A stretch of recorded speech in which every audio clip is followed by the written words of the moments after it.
of the 191 Club. Also over Buckhead Club, our sister property, 6 miles north of here. And we're both part of Invited, which is the largest owner and operator of golf clubs, private clubs, and stadium clubs in the United States. So just want to give you guys a warm welcome. We're in for a treat tonight with our panel of subject matter experts as we dive into divorce right and what that looks like for HR professionals. And I'm going to turn it over to you guys and enjoy the conversation. Thank you very much. Thank you, Anna. So I'm going to come back here.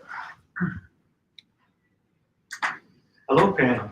Hello, Steve. Hello. Good evening. Thank you for attending. I'm going to start with some quick introductions. We're going to start with Vicki. Vicki Townsend is the founder and president of Divorce Right, Inc., an employee assistance program. It's a company serving companies and government agencies across the United States. She is also the co-founder and former CEO of the NADP, the National Association of Divorce Professionals, a professional association consisting of licensed and certified professionals that serve families going through a divorce. Divorce Right brings highly experienced divorce coaches and case managers in divorce mediation services in to support your employees for days, weeks, months, or even years so they can have their best outcome while building employee loyalty and improving employee retention. We're also joined by Stephen Childs. Stephen Childs is a GTML, which is a global talent management leader, which I've learned is a highly prestigious title. And he's also the CHRO of Panasonic Automotive. Stephen has over 23 years experience with Panasonic. Over the last 6 years, he's been relentlessly working on helping PSA become a year-over-year best and brightest place to work organization through a people product culture. He is a global keynote speaker, Columbia University trained executive coach, and Forbes contributor who is intentional about sharing what he has learned from others. He received a Global Fellow of Talent Management designation from the Wharton Business School at the University of Pennsylvania. Because of the strength of his amazing team, he has been honored to receive the 2018 HRD World Congress 50 HR Tech Minds Award, the On Conference 100 Top HR Professionals of the Year in 2021, and is a 2-time American Business Award winner for HR Executive of the Year. Thank you, Steve. Next, we have Paulette Rigo. Paulette is the Director in Coaching for Management for Divorce Right, founder of Better Divorce Academy, and author of best-selling release, Better Divorce Blueprint. As a credentialed mediator, certified divorce coach, high conflict specialist, she helps her clients create an optimal divorce experience and outcome, even in high conflict. It is Paulette's personal 8.5-year litigated and appellant experience and expertise that makes her so skilled in allowing her clients to stay in control, try to stay out of court, maintain their dignity, create the right team of professionals from the early stages of contemplation to the necessary final steps of healing using practical tools, inspiration, and proven models so that your employees can show up as a proven, productive member of your team. And lastly, we have Catherine Hansen joining us. Catherine is a certified business performance advisor with Insperity. Insperity works with CEO and management teams to provide customized solutions centered around human capital management, risk mitigation, benefits, and administration relief. 20 years with the Fortune magazine as an advertising sales executive, and she's also quite the volunteer. She's a board member of the Technology Association of Georgia in international business. The Holiday Adopt a Family, she delivers holiday meals, gifts, and visit. She's a holiday meal distribution holiday meal, and Hosea, Feed the Hungry and Homeless program. Thank you, Kathy. So we're going to start our questions with Vicki. Can I just ask you, I just want to make sure that on the LinkedIn that we have my microphone on, because because I'm not sure that it is, but do you have yours on? I believe so. Let me double check. What's that white one at the very bottom? Yep, I'm We're good? good with that. No, it's You were good, okay, as long as one of us has it on, we're good. Great. Thank you. Vicky, you changed the trajectory of your career from working with divorcing professionals to working with companies and government agencies to help their employees with divorce. Why is this important, and why should these people do that? Well, divorce has been something that we just don't talk about. We don't talk about in the workplace, right? We talk about it with our friends, but when you show up at work, it's, this is personal, this is taboo, we can't talk about it. But there have been studies in the last 10 to 12 years that show that the average person loses 40% of their productivity for an average of 5 years. Meaning that for every person that gets over it in a year, you've got somebody that's dealing with it for 10 years and longer. It's not this kind of productivity, it's not this kind of money that it's costing, right? It's not the kind that you can see. It's productivity, it's products, it's your services that are done on time and able to be sold and produce revenue for your company. So all of that money goes out the door. And what we've done in the past is by ignoring it as a part of a business model, it has really hurt the business far more than it even hurts the person going through it financially, from a financial perspective. There was a 2010 study by David Schramm at the University of Utah. And he did a study on the impacts of divorce and on our country, on companies and government agencies. And back in 2010, it was $300 billion a year in lost productivity due to divorce in the United States. 300 billion. So now here we are a few years later. Would everybody think maybe that's now 500 billion? $500 billion a year in lack of product, lost productivity that impacts each and every one of us. It impacts our businesses. And now with what we're doing here at the Divorce Rate, we actually bring a solution to that problem. We'll talk about that in a minute. But we just have to understand that really and truly ignoring what's happened to people's in their personal lives actually really has a major impact on the companies that they work for. Thank you. And what are some of the cultural and religious issues facing divorcing employees that grew up in a different culture? Oh, that's interesting because we now live in a multicultural international community, and a lot of our cities and a lot of our employees come from other countries, particularly in like high tech. There's a lot of Asian culture in high tech. And they experience divorce in a very different way. And they experience marriage in a very different way. In the Asian cultures, particularly with China and India, they have arranged marriages, and that's very foreign to us, right? Some of the things that come along with arranged marriages, like who here wants to be married to the person that your mother would have picked out for you when you were a baby? I can't imagine any of us. But what happens when you marry somebody that you absolutely can't stand and it wasn't meant to be, that brings out some other ugly things in their lives, including countries like India that have a very, very low divorce rate, very, very high arranged marriages. They also have they have about less than a 1% divorce rate because it's like not a part of their culture, but they have one of the highest domestic violence rates in the world. When you're married to somebody that you hate, it comes out in that way. In Iran, as an example, you have Iranian employees. If you were to divorce in Iran, the woman gets this much, 0. So we've got somebody that's working on a divorce with an Iranian couple that moved here, and it's 7 years because this man does not want to divorce his wife because he has to give 50% of their earnings over the course of their marriage, and he's saying, not only no, but heck no, I'm not doing that.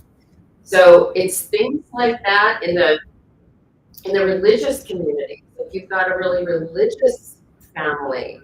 That oftentimes involves women having to negotiate with their husbands for a Jewish get in the Muslim community. It's a marier, at a Catholic annulment. So those are the additional stressors that being in either from different countries where divorce looks very different from their perspective, not understanding our processes. Heck, here in the United States, we have 50 states and 50 different ways to get a divorce, right? I mean, it's not even the same within our own country, much less when you come here from another country and we're expecting them to be able to figure all this out on their own. And it's just really, really hard for them. And add the additional stressors of having to get those, religious documents so that you can marry them within your church or your temple or your synagogue. It's really, really stressful. It just adds to the temperature, increases the temperature within that marriage and within that divorce.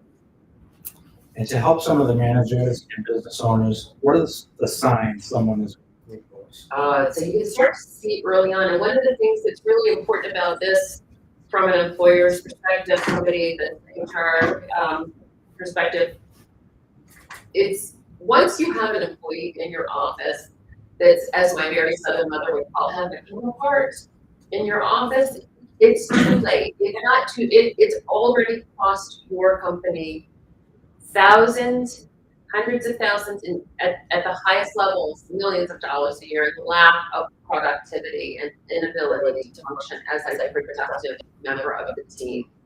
So it's just really important to understand that there are signs along the way that you can pick up on.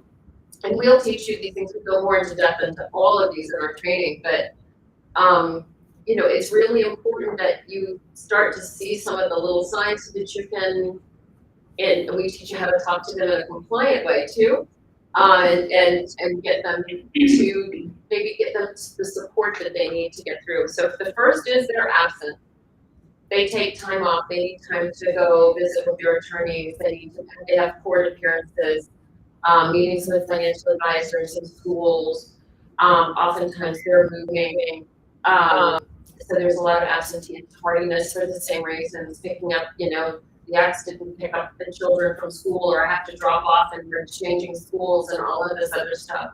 So those are some signs. Signs like just having emotional outbursts when they were not an emotional person before, being very combative at work and having a very challenging time getting through tasks, not being when they were normally a very timely, productive member of a team, suddenly they're missing deadlines, they're making errors. Errors is another big one. And there's something called presenteeism. It's a Harvard term that's come about somewhat recently. And that's when your employee is physically present at their desk. They're there, they showed up at work, but in their head, they are not there. They are everywhere else they could possibly be, but at doing and performing their work. So those are just some of the signs.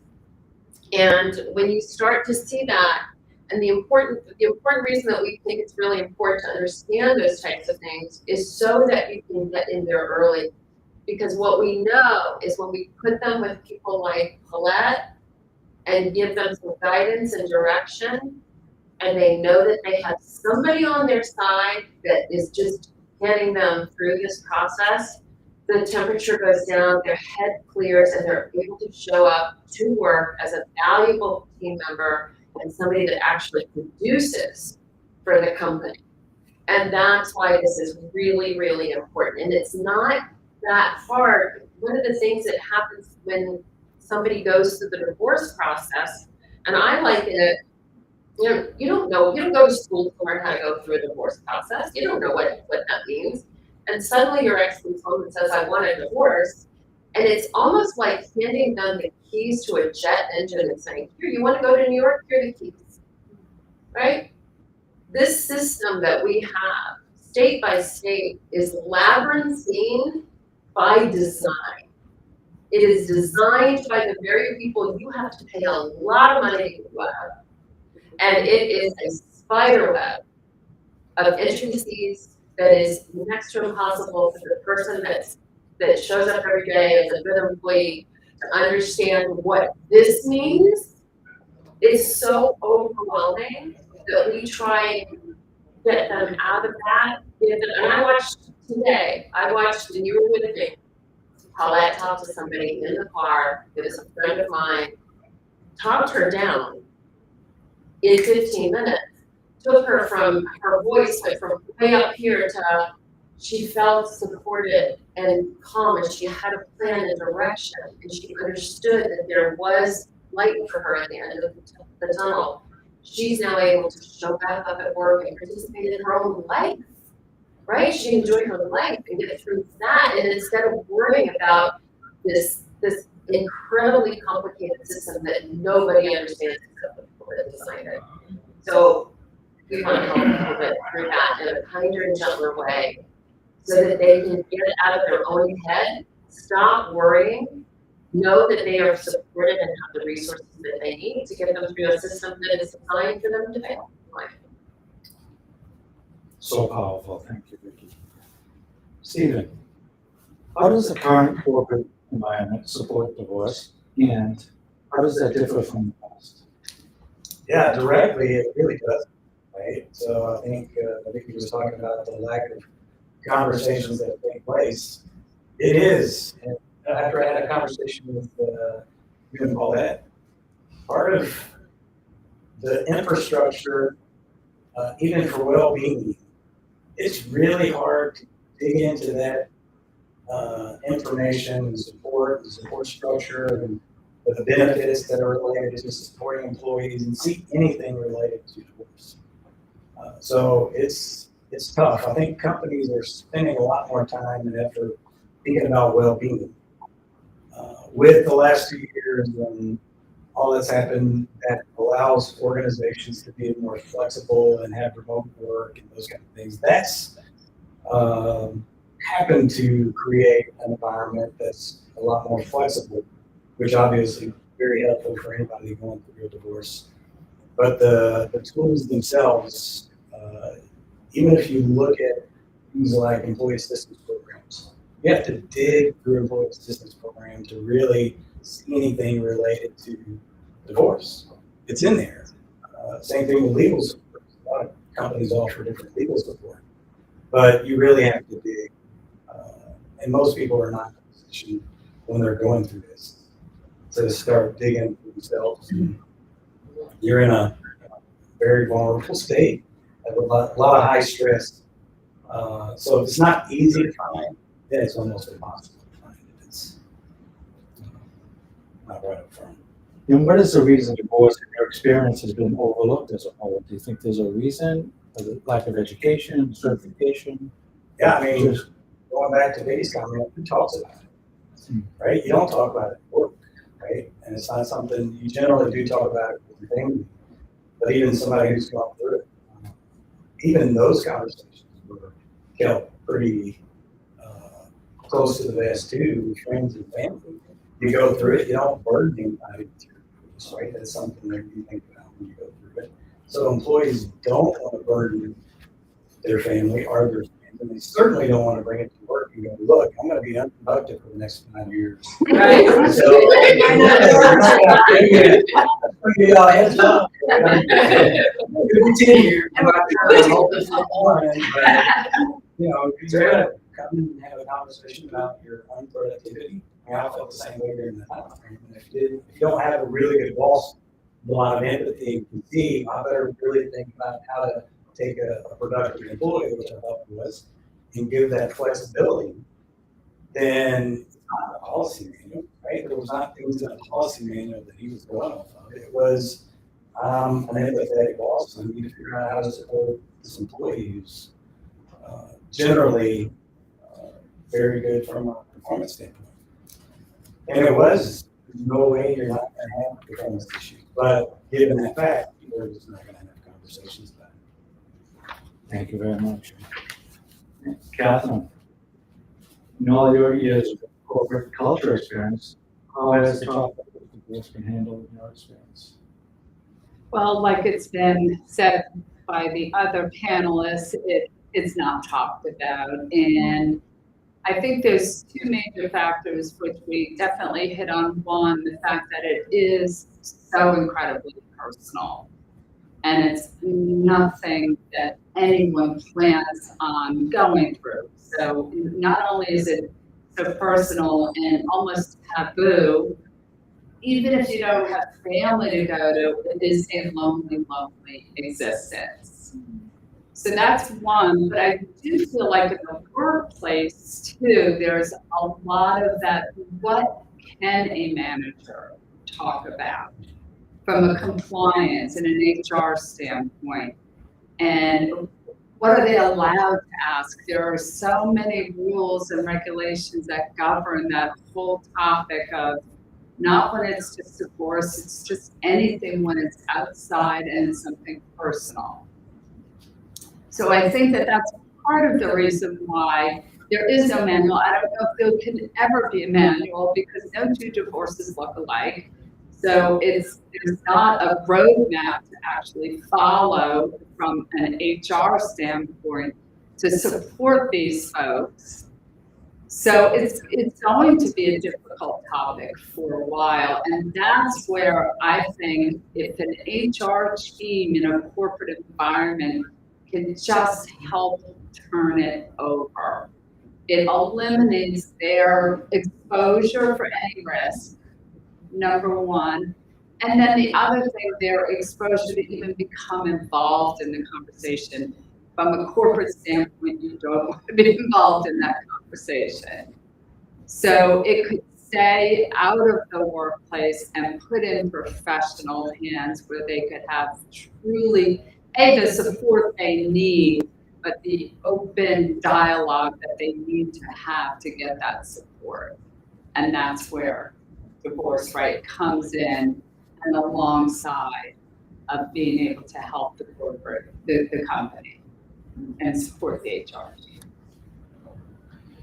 And can you give us just a little background on Insperity, what that company does for smaller companies to medium-sized companies and what you do? Sure.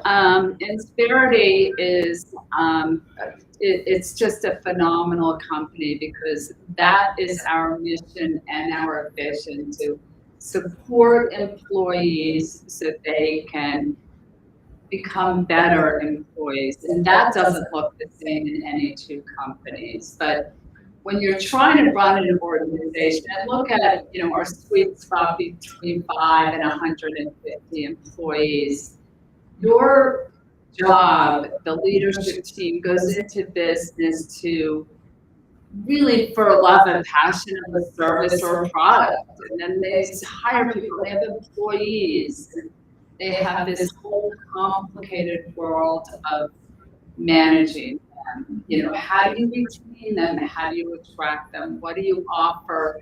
What's the competition? And so we come alongside with them and we have just a team of experienced, educated, and continuously trained HR professionals that bring best practices to these companies. And we're a 35-year-old company and started with that core mission 35 years ago is to help small businesses prosper. And look at what's changed in 35 years, almost everything, but our mission has stayed the same. Fantastic. And speaking of changes, specifically post-COVID, do you see major cultural changes with some of these small and mid-sized companies? Culture has become a lot more important because it's become a lot more complicated. We're working with remote workforces and so that, how do you keep that culture still in place when you're working with remote teams, number one. But also too, I think the whole hiring aspect has changed. You can't just look at local talent. You a lot of times have to go outside states to get the best talent you want, which adds, complication to obviously the laws and the rules and the regulations, but also keeping that culture there. But I do think what COVID has opened up is a challenge personally. People have more time together. Suicide rates have gone up, divorce rates have gone up, drug use has gone up. So I don't think companies can stay away from this anymore. COVID happen, and for good, bad, or indifferent, there's a lot that has to change philosophically with how companies take a look at the well-being of their employees. So it's an ongoing thing, issue. Thank you, Catherine. Paulette, what is the role of a coach? Wow, do we have an hour? Sometimes I'm on the phone with, or a call, could be in person, could be on a video conference, it could be a Zoom, phone, text, voice memo, email. Is there another form of conversation, communication?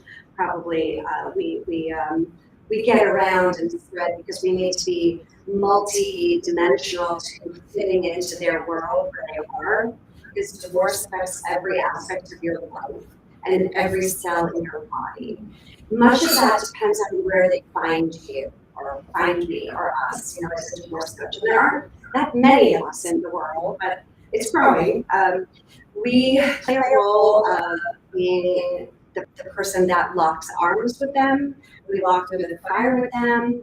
We help them make smart choices. We let them know all of their options, every one of them, and then help them make smart choices based on their options.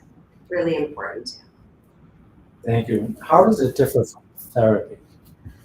Well, the relationship that people typically have with a therapist is a long-term relationship. And I mean 10, 20, 30 years. Some people will go to therapy for a long, long time and hopefully they're making progress. Therapy is typically for addressing mental health concerns, diagnosis of issues, problems, a certain aspect of what they're trying to attain, achieve, manage. And it sometimes can go back in the past and they're trying to look at something from a long-term goal. It really just depends on the acronym after the therapist's name, whether it's a licensed clinical social worker, are they a counselor, a psychiatrist, a psychologist, and many other professionals too. So it's a different relationship. And divorce coaching is a more short-term relationship, and short-term could be still a year, 2 or 3. So, but it doesn't typically go to 30 years. I don't, that long. There's definitely a problem with divorce coach, right? So, maybe more the 3rd or 4th divorce. So, all humor aside. So, it's a shorter-term relationship. We're working on educating up the divorce process and helping them understand all of their aspects, emotionally, psychologically, mentally, physically, spiritually, but also judicial, legal, financial, residential, lending, insurance, taxes, you name it. So there's the emotional side, but there's also the practical side of what divorce coaches do. And can you give us a couple of examples of clients you've helped, knowing that they have high demand jobs, their employment was really beneficial to their existence, that they needed that work, they needed to perform during this process? Sure. Most of the people that I think have benefited from divorce coaching that have had corporate jobs and needed to still keep the wheels going, they couldn't just take an extended leave of absence because they had either a position of authority or power in their role, or one in particular was at the CDC, was going through a very high conflict divorce and was so successful.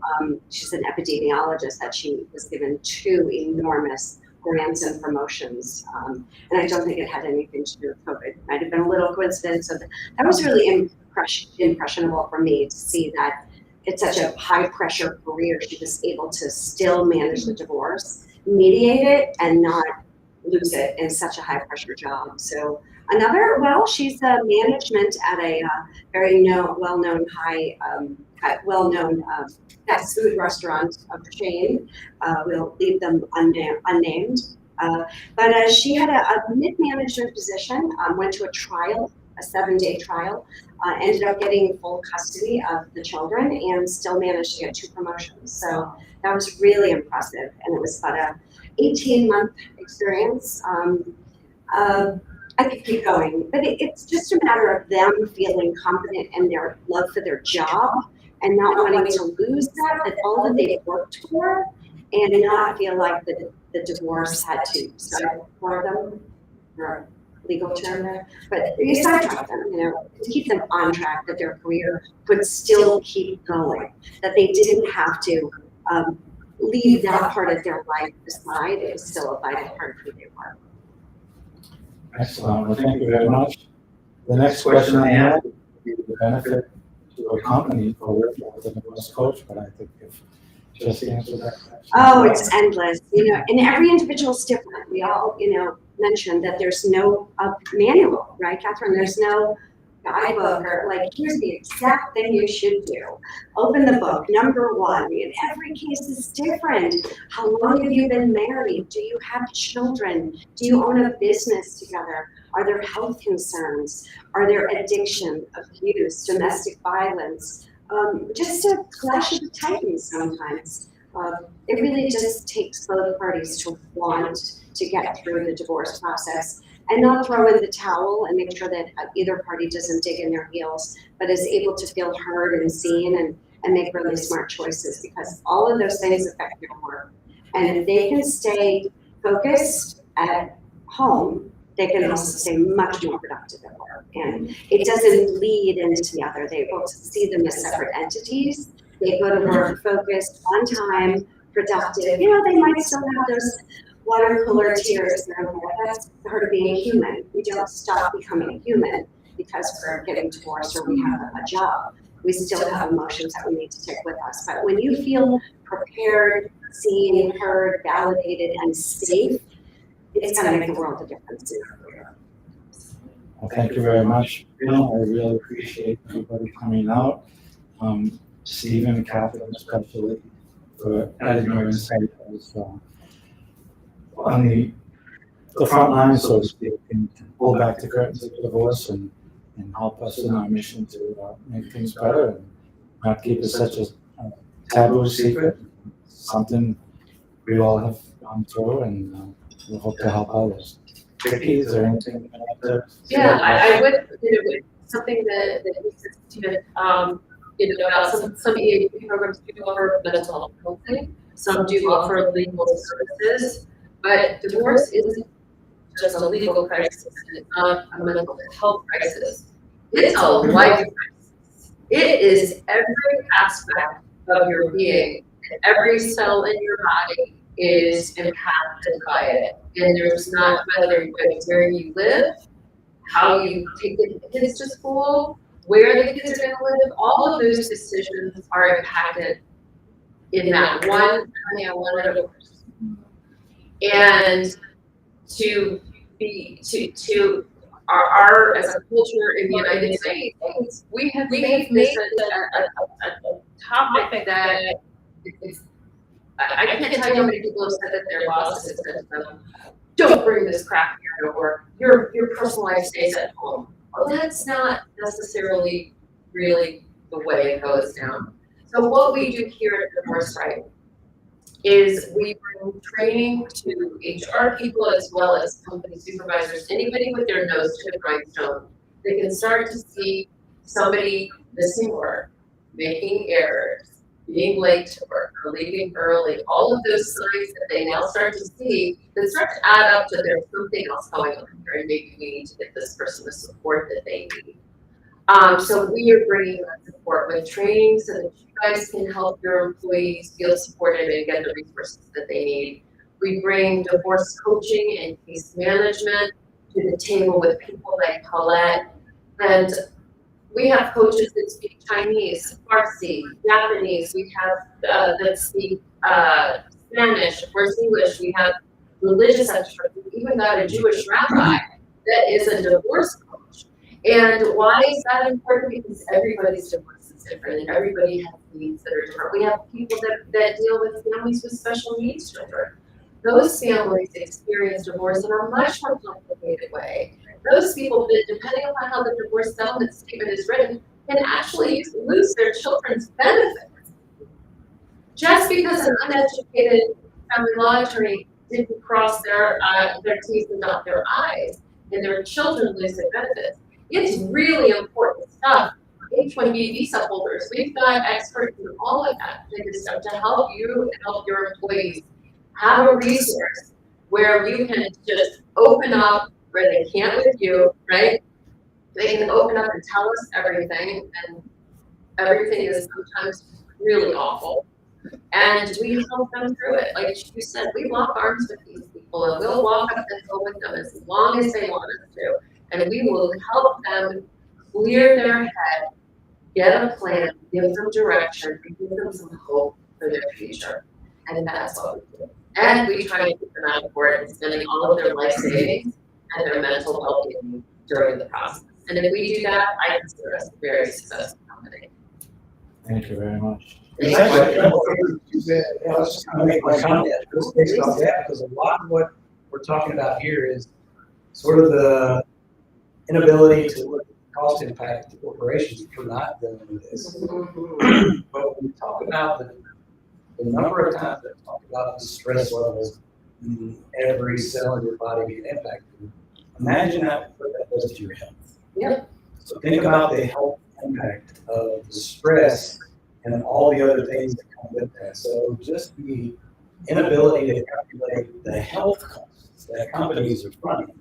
We This is pretty. We actually talk about that in our training because it's very true with cortisol and increased cortisol. Women that have been divorced actually have a higher rate of breast cancer. There's higher heart disease. There's all sorts of things that this impacts that actually impacts your health insurance costs and all of those other things. It's very intricate. It's a spider web, but we're here to help you and your employees string by string make it a more. It's never going to be great. Divorce is never going to be good. On its best day, it's still going to stink, but we're going to make it better. And we're going to give your employees the resources that they need, the support they need, so that they can show up as a better team member the next day. Steven, we have time for a question. Absolutely. So I'm curious, because you talked about the pandemic and COVID. So if issues are festering in marriages now, we haven't yet seen the fallout, but is there data to support how much more? I'm only anticipating your business being in more demand 3 years, 5 years, 10 years down the road. Is there data that we're gathering yet, or are we operating in the dark for what COVID is going to do over the next few years to our workforce? Well, it's hard to be stuck at home with somebody that you can't stand, right? And so our divorce filings went up during the pandemic. And there were some studies that was as much as 43% during the shutdown. It was really, it a little, when, it's hard to stay at home with somebody that you hate. I'll tell you a story. Nurses, in particular, experience divorce at very high rates. I'll tell you what I believe to be the case. They would go from a very stressful, horrible home life to a very stressful job at work with people calling them liars or spitting at them or biting them or telling them as they were putting a ventilator on them how this was all a hoax and they were wearing costumes that kept them safe, but they were drenched and losing 5 pounds of water weight every day. And then they had to go to had no rest. There was no place for them to decompress from the stress. Yeah. And so they experienced there was a lot of violence in that. It was like, I have to have some peace somewhere in this next But they get didn't it have over. I'm gonna carve it out. They didn't, and they didn't get it. They wanted that space, that place to go. So, they needed some support. I think it's gonna be a very interesting thing to see what the data shows. They are showing an increase too with school teachers and police officers lately too. So. First responders, for sure. First The responders. teacher thing doesn't surprise me at all. The challenges, Being both a my school parents are in higher education today, both retired early because of COVID. And the question I have is, as an employer that's not familiar with your program, and employees may not be familiar with them, how do you introduce your program to them? And then if they want, our employees do want to utilize your services, how is it through insurance or do they pay for it out of pocket? If they want to use your service, how would an employee utilize your service and how would an employee find you? Well, we have we're very flexible with the way we work with with companies. Some companies want to pay for the whole thing. We pool a lot of, if you're working with an HR company like Insperity, we have pooled rates that will cover everybody. We have a 6-week jumpstart program that we have for employees. In terms of how that is, it depends upon your company. Like I said, some companies understand that this is far more expensive. It's the average cost of a divorce now is what, Between $20,000 and $35,000. right? So it is far more expensive than that in lost productivity due to the company. When the company starts to understand that, they start to say, well, we'll pay some, we'll pay all, we'll reimburse, they do reimbursements. The only challenge with that is that we don't tell you who comes and uses our services. That's between, It's a confidential. yeah, that's between, they don't want, one of the biggest reasons that people don't talk about it at work is they're afraid they're gonna lose their job. Oh. Yeah, and so, Available to them, how would we include that in our package? That's what I'm trying to get at. well, why don't we can have that conversation afterwards, because we will work with you and we can make something happen for you and make sure that your employees are taken care of. Do you work with an HR consulting company? For Paylocity. Paylocity, okay, so we can work with Paylocity and get you covered and get your employees covered too. It's highly customized too, and the work I do too in the coaching end. Interestingly enough, there are a lot of career paths that experience divorce higher than others. One of the ones that always blows me away is firefighters experience divorce at very high. That is so bizarre. I thought so too, and I'll tell you why I believe that to be the case. Firefighters have two families. They go and they live with a fun family where they cook together, they go train together, they lift weights together, they do all of that stuff together, right? Yeah. And then they have the family at home where they have to go to the kids' recitals and they have to change diapers and they have to clean up, the kitchen, the dishes and all of that stuff. They have to cut the grass and all of that stuff. And suddenly this family looks a lot more fun than this family. This is just my personal opinion on it, but that's what I've seen based on my experience in the industry for over a decade now. That's just kind of, there's more of a fun family there. And I don't think that COVID did any help in. It did not. Again, when you don't have a place that you can go that is not filled with stress, it's gonna come out in some ways. So. But I will add, because I've worked with Insperity, I don't know if you are aware of that, our company has a partnership nationally with Insperity, and I've worked on and off with Insperity, having them in as speakers over the years. And if you aren't ahead of some of this stuff, you do pay the cost. Mm-hmm. As a business owner, whether you're small, large, or medium, you pay the cost if you don't plan ahead. Right, and think about that number that I gave you earlier from that study from David Schramm, it was $300 billion a year back then. I think that everybody could be in agreement. That was 2010. Does that seem about right?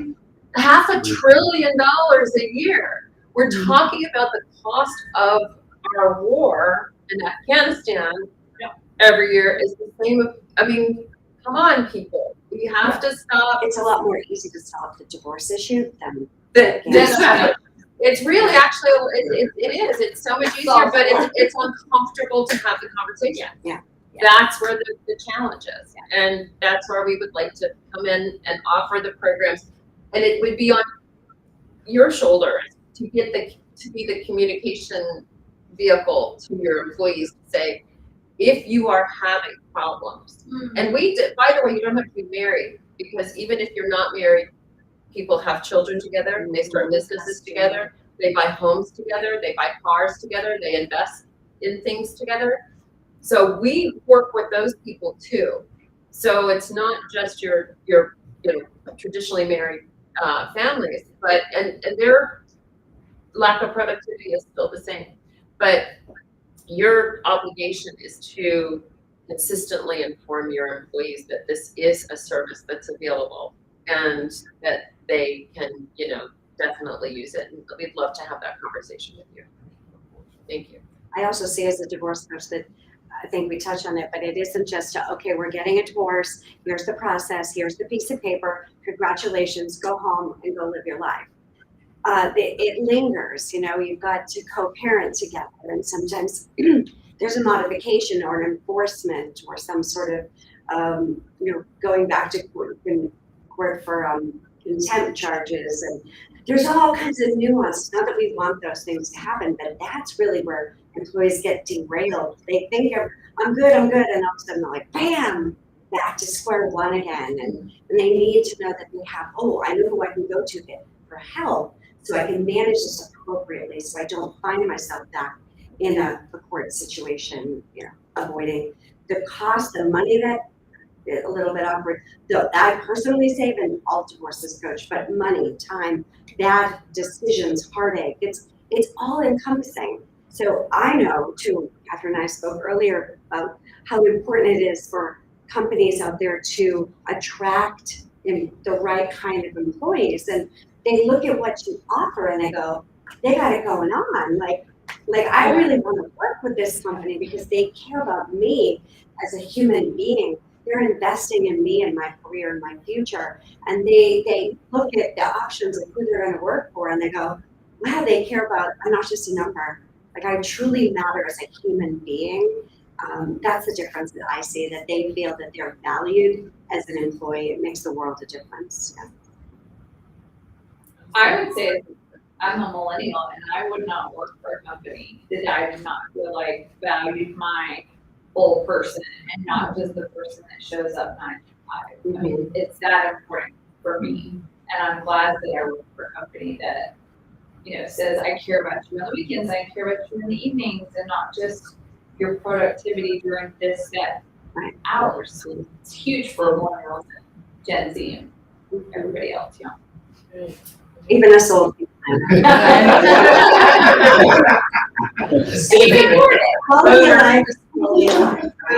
think that conversations here on mental health that have come about because of COVID, all of us say, we should care about people and not just what they can do for us. Absolutely, yeah. We were talking to a company not too terribly long ago that offers benefits if you adopt a dog. You take off 3 days of paid time off if you adopted a dog. And I'm like, that's awesome. But what do you do for your people that are going through a real life crisis? We don't talk about Actually, you're getting a dog. Everybody gets a break. So you start to see where they put their priorities, and let's just face it, 50% of your employees have gone through it or are going to go through it. And we've actually got a cost calculator, by the way, on our website. You need 3 numbers. You need to know your number of employees, the average salary, and the cost of rehiring, the average cost of rehiring. And we'll give you a number that will get you it's pretty close. It's not exact, but it gets you kind of close. Because we use average salary versus, because we don't know what your productivity level is going to be different than hers. It's going to be different than hers. It's going to be different than mine. It's going to be different than Stephen's. So we tend to use we believe that your employees have to bring in as much productivity to the table that they cost your company, right? So we use that number, and then we take it by spread it over 5 years. That about 5% of your employees are going to be going through this, whether they're thinking about it, going through it, or have issues like the woman that we were talking to on the phone on the way here. Yeah, she'd been divorced 6 years. Yeah, or 7. Was it 7 years? And she wants to get full custody of her children because her husband is drinking and drugging and all of this stuff around his kids. So, those are the types of things that we work with. So, but more importantly, it impacts your bottom line. So this can be such a win-win. We can support your employees. We can get them back in the game. They become more loyal employees to you. Oh, yeah. They become more connected to your culture and community. And by the way, 5% of divorce employees quit.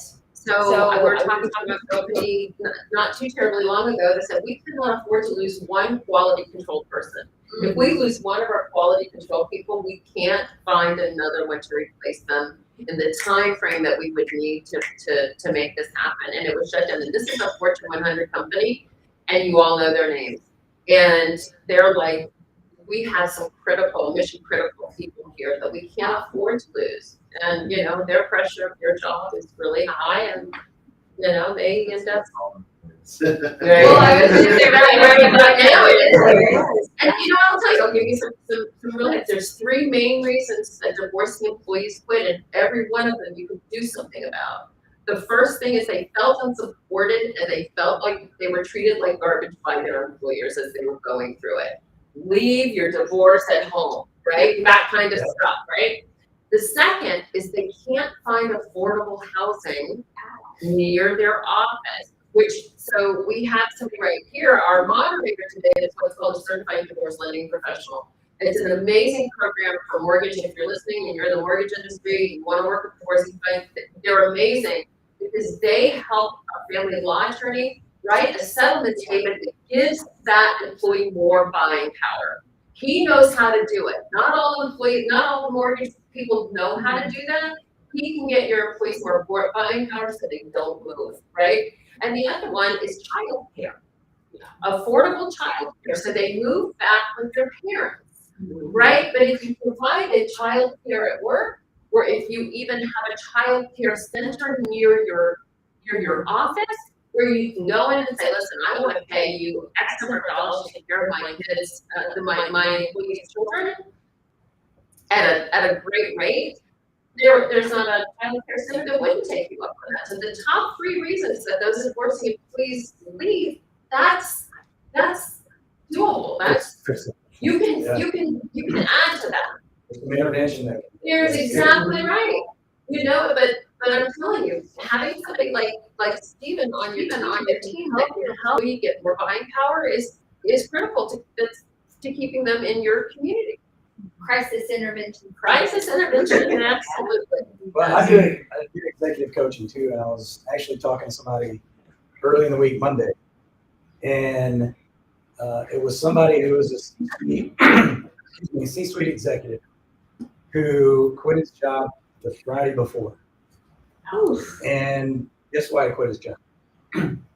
Divorce. Yeah, he's going through a really bad divorce. And he quit his job because he was working for a Fortune 500 company. He didn't want to explain his reasons for his productivity going down, that extensively. There you go. He did not want to talk. He was not, again, most of us are not taught to be very vulnerable about the things in our lives in general, especially if you're a C-suite executive. And he knew his productivity was going to go down. And they said, well, the company was trying what they could. Let's take a sabbatical. We don't know what's going on, but why don't you take a sabbatical? And he says, no, because it's still going to impede on my productivity, and I want to just deal with it and move on. But just don't do it in 6 months and move on, right? That's kind of what he's learned. Not when else important. Good. I've seen that. This is I'm gonna say maybe. But they weren't talking about Right. his employer. He didn't know what his resources were. They even Right. offered him resources, but he still didn't want to talk about it. Sure. So it does go back to, Wasn't you gotta figure it out. confidential. Yeah, it's not- yeah, See, so- we could have, Yeah. right? So it is crisis management. Right, and Yeah. it's really, this is a perfect, I wish you would have led with that. You could have led with us, that saved us a lot of time. I'm gonna say Yeah, this. it would have saved us a lot of time. Yeah, I wanted to that, say this. yeah, so that's exactly what we saw. That's exactly the kind of intervention that we make to get him, because I'm telling you, he could have been talked off that ledge. He could have been. Yeah. And we could have changed the direction of his life. Keep us in mind. Well, thank you all. This is amazing.